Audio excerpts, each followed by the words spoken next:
I'm Sabrina Zainal, and this is Nightline. The headlines.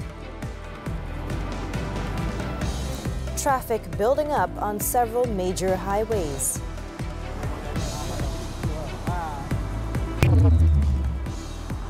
And no more online appointments for passports, just walk in, says Immigration DG.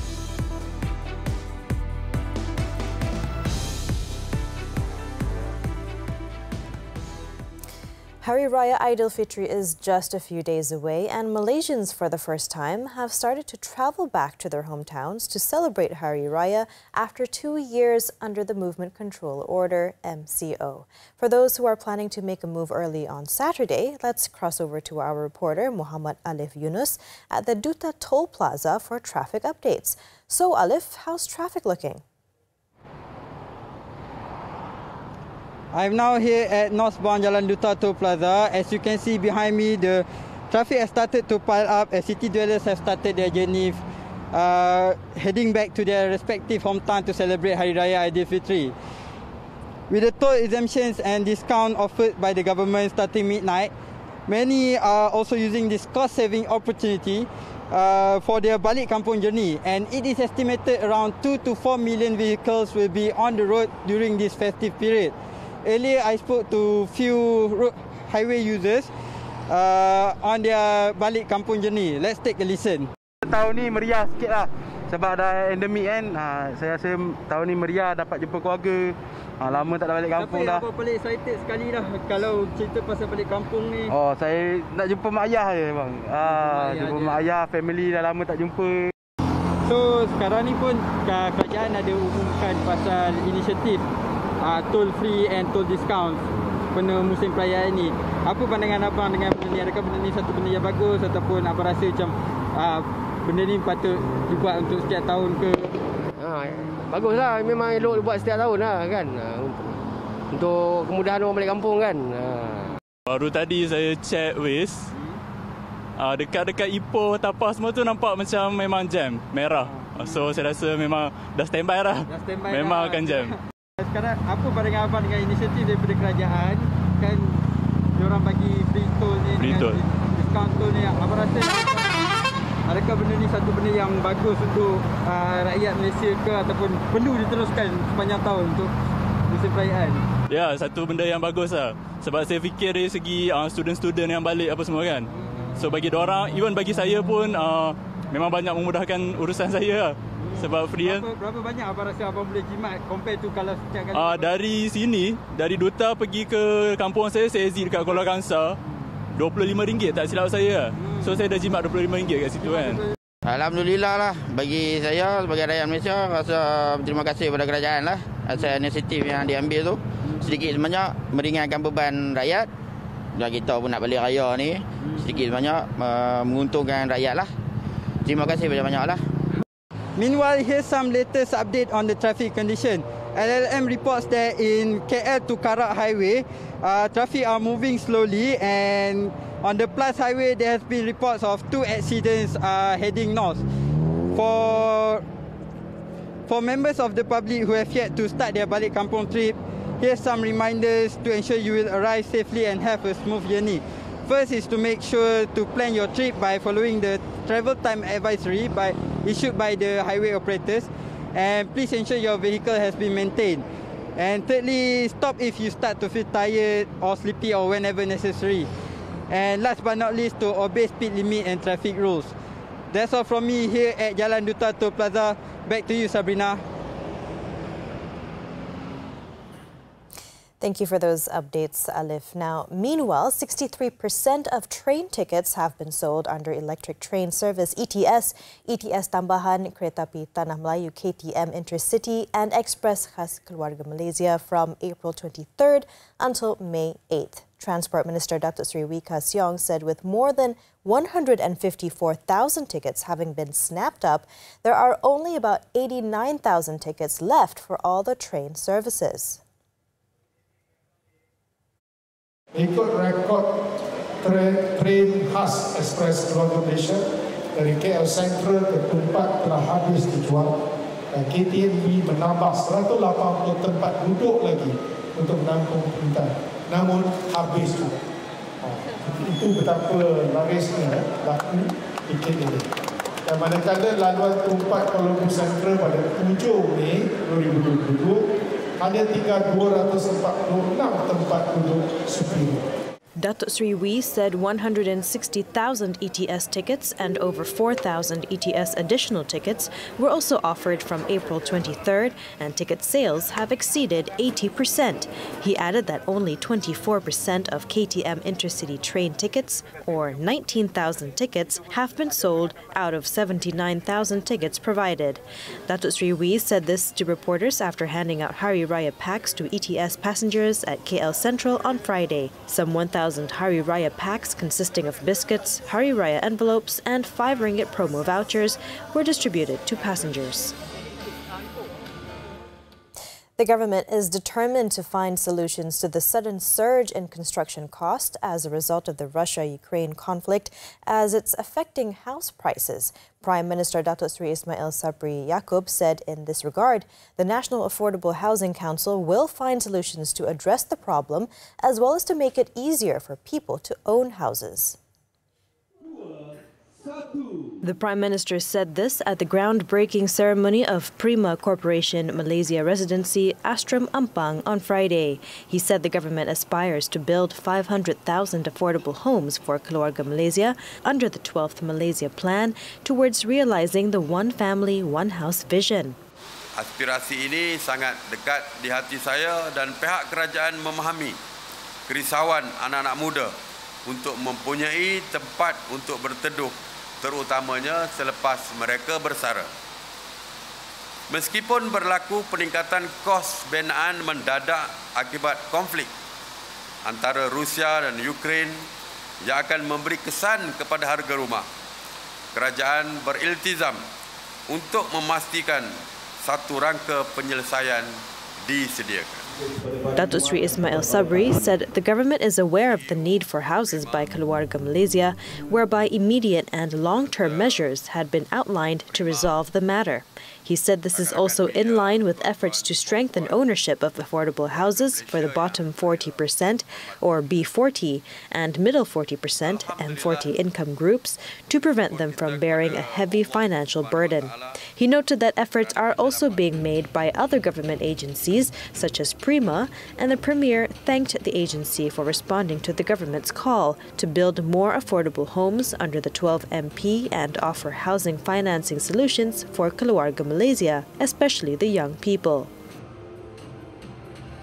The Immigration Department will abolish the online appointment system, or STO, as well as extend the operating hours of passport issuance offices and counters to overcome problems regarding the application and renewal of the Malaysian international passport. Immigration Director General Datuk Sri Khairul Zaimi Daud announced that the STO for all passport issuance offices outside the Klang Valley would be abolished from May 9th, while in Kuala Lumpur, Selangor, Johor Bahru, Negeri Sembilan and Melaka from May 16th.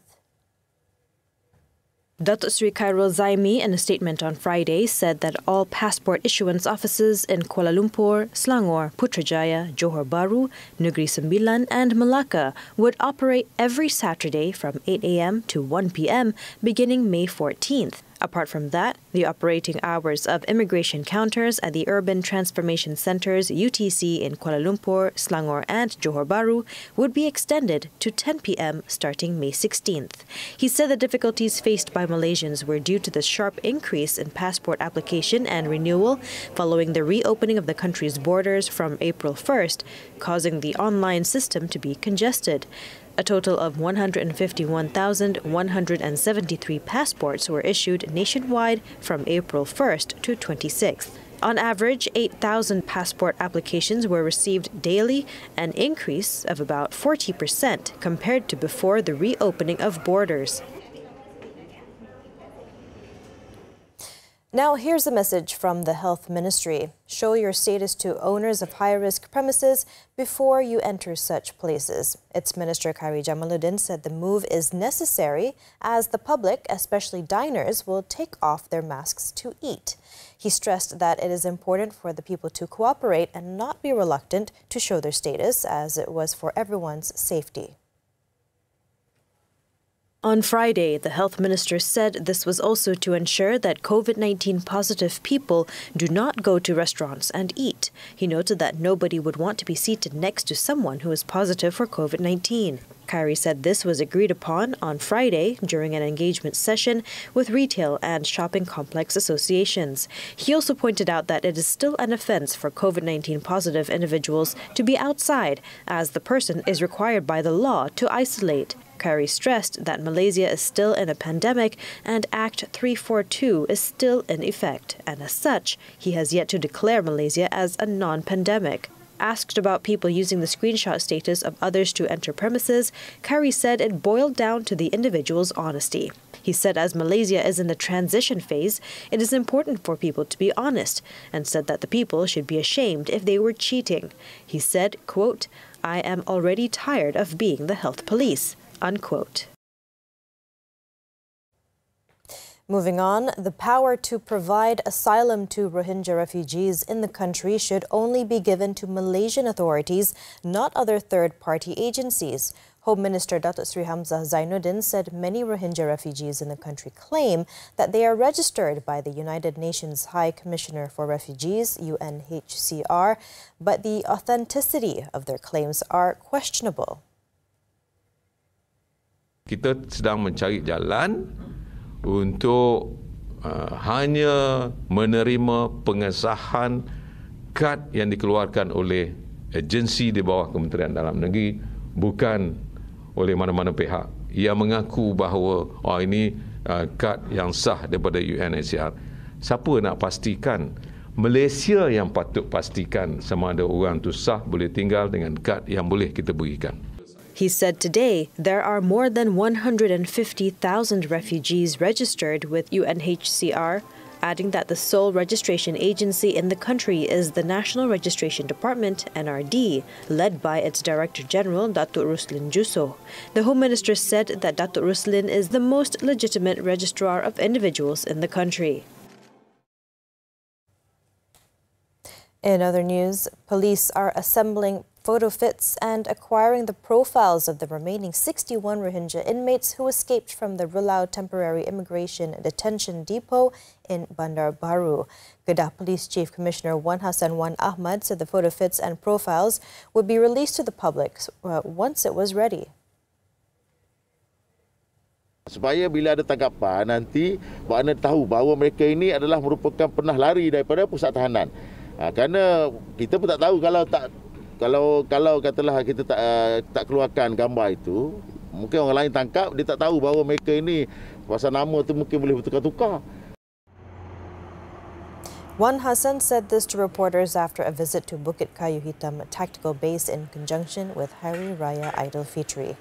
During the visit, he handed over biscuits and cookies for the General Operations Force personnel who would be on duty at the tactical base during the festive period. On the operation at the country's border, he said the patrols would continue as usual during the festive period.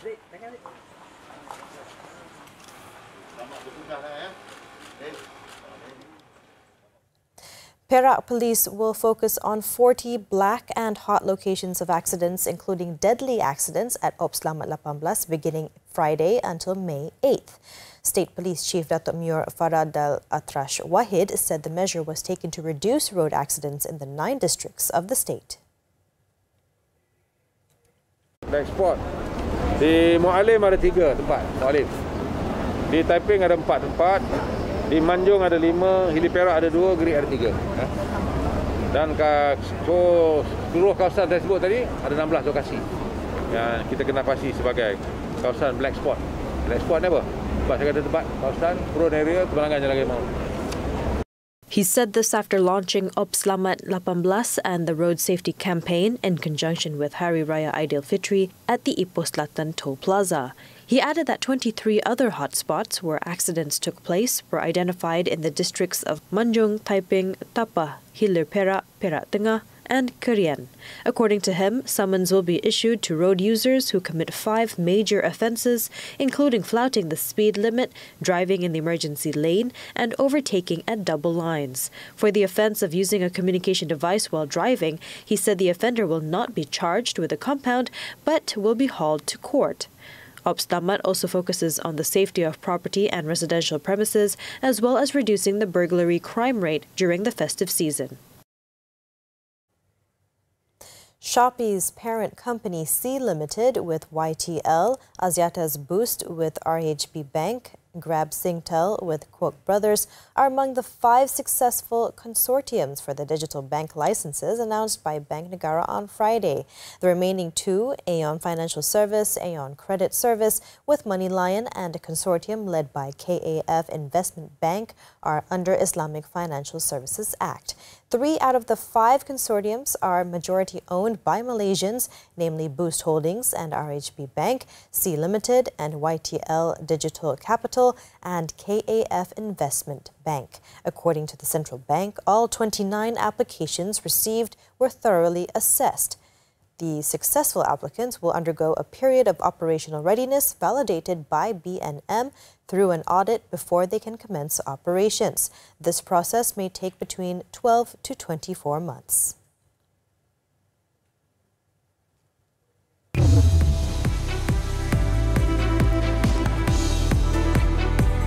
More local news later in the bulletin. But first, after this breather, 12 illegal gold mine workers killed. Don't go.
Foreign news now. Rescuers were racing to find survivors after a 6-story building that was home to a restaurant, a guest house, and a cinema collapsed on Friday in the central Chinese city of Changsha.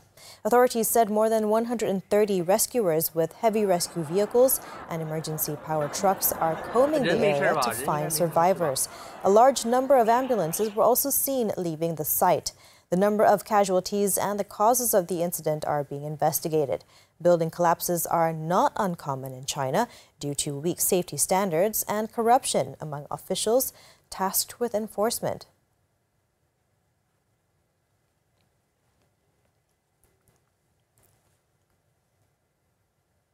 In Indonesia, 12 women working in an illegal gold mine in North Sumatra province were killed when a cliff collapsed and triggered a landslide that buried them. Police said 2 other women who worked alongside them managed to survive the disaster and ran back to the village to report the incident to the authorities. It took hours for rescuers to remove the victims' bodies, aged 30 to 55 years old, as they were in a 2-meter deep hole which was filled with mud. Mining accidents are frequent across the archipelago due to landslides, especially during the monsoon in the summer months.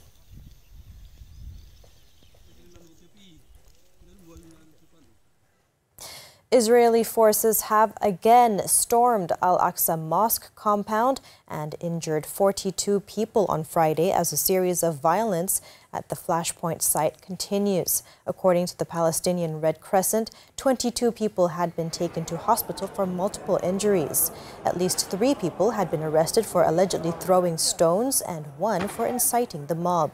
The Zionist regime claimed they entered the compound after rioters hurled stones and fireworks, including down towards the Western Wall. The violence against Palestinians increases during the holy month, with over 300 Muslims injured in a series of clashes.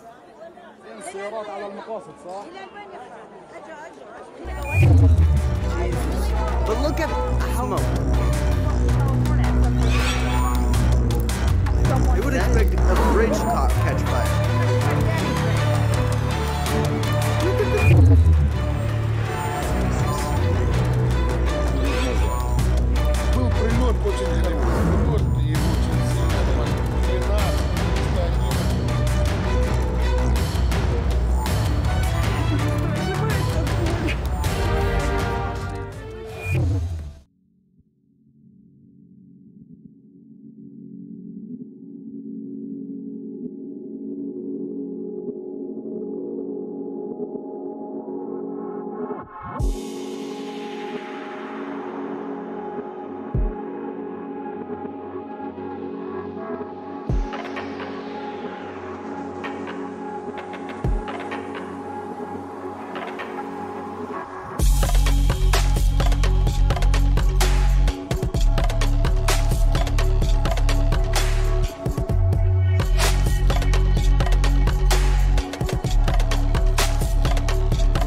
We're back with sports football. The Australian A-League. Melbourne Victory moved to second in the standings as they claimed a 3-1 win over Wellington Phoenix on Friday.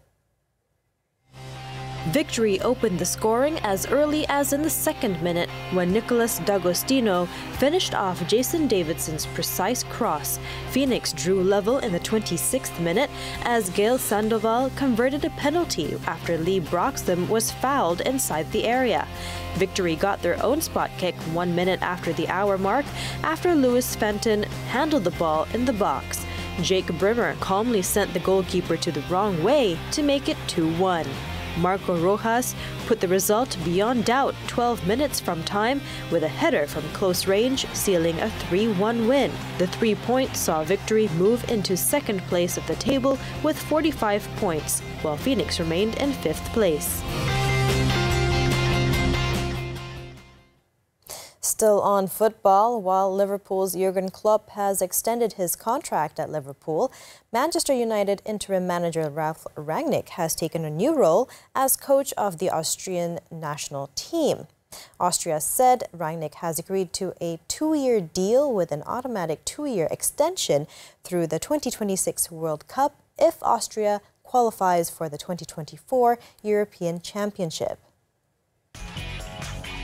The Austrian Soccer Federation, in a statement on Friday, said Rangnick will start working with Austria in late May ahead of a Nations League game against Croatia on June 3rd. That is shortly after United's last scheduled game of the Premier League season against Crystal Palace on May 22nd.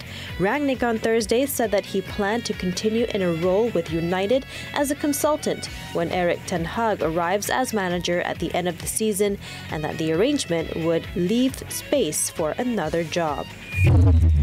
In the meantime, his Liverpool counterpart Klopp, who moved to Anfield in October 2015, was contracted until 2024, but has now agreed to prolong his stay for at least 2 more years. The deal will keep him at the club until 2026. Since taking charge at Liverpool, the German has led the club to the Premier League title in 2020 and Champions League victory in 2019.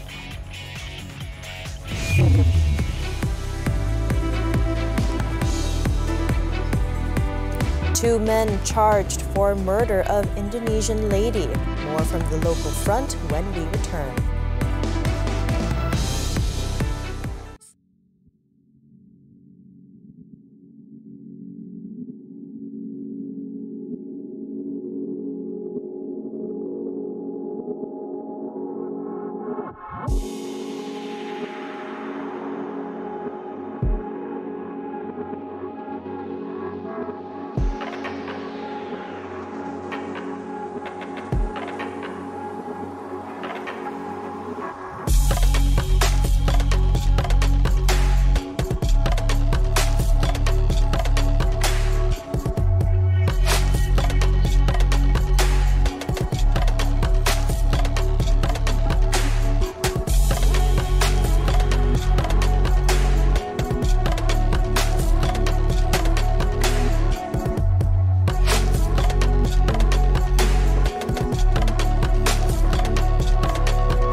Thanks for staying with us. Scammers offering fake jobs have finally been caught by the long arm of the law after duping victims since 2020. 2 raids were carried out in the Klang Valley, leading to the arrest of 9 suspects aged between 20 and 31 years old.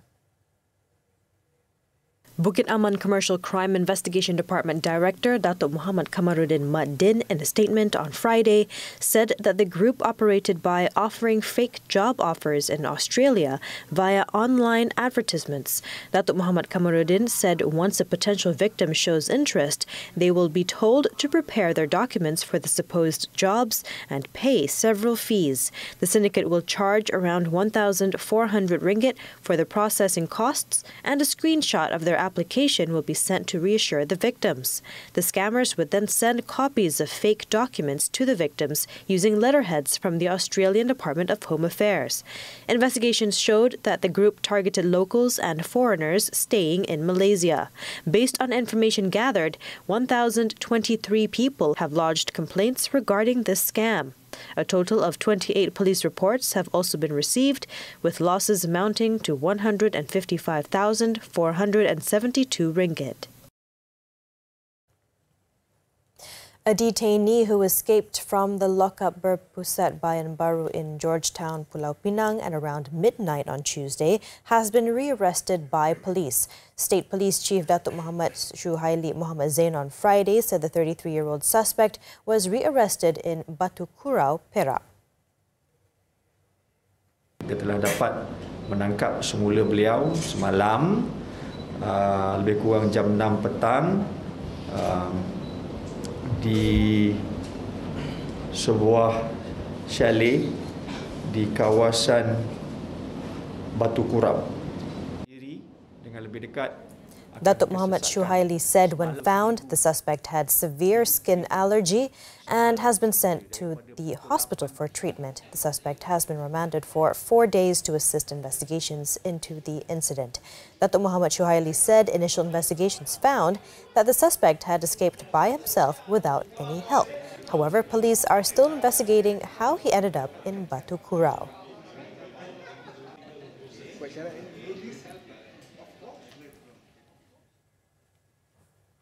Two friends were charged at the Georgetown Magistrates Court with the murder of a 33-year-old Indonesian national who was found dead in the parking lot of an apartment block in Jelutong last Friday with his left leg chained to a chair.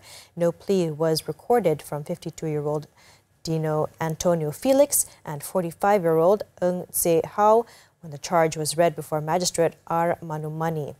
Now, the two were charged with the murder of Arsan Eka Putra at the Eastern Court apartment in Jelutong on April 22nd.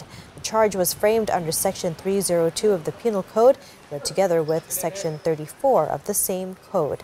The court set June 30th for mention, pending the chemist and post-mortem reports.